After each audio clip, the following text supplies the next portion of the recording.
Good day, everyone.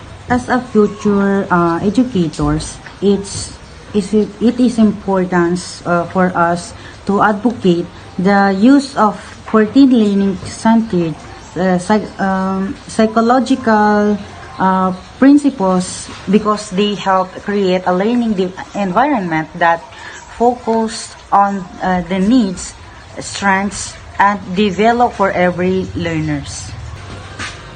These principles remind us that learning is not only about memorizing facts. Students learn best when they are motivated,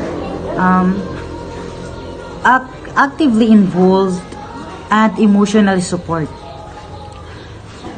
Every learner is unique with different abilities, backgrounds, experiences, and learning styles. Therefore, teachers should use different strategies to ensure that all students have equal opportunities to succeed.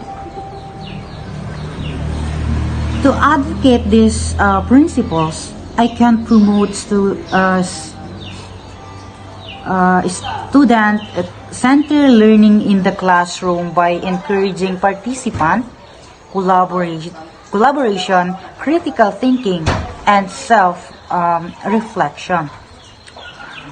I can also respect individual differences, provide positive feedback, and create a safe and inclusive learning environment where students feel valued and confident. Furthermore, I can share these principles with my fellow students, teachers, and community through discussions, presentation, and educational activities. By raising awareness, we can encourage more educators to apply these principles in their teaching practices.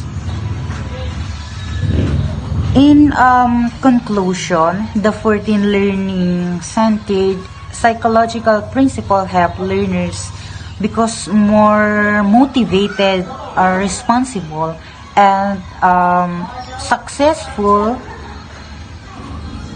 So as a future teacher, we have the responsibility to advocate and apply these principles to ensure meaningful and effective learning for all students.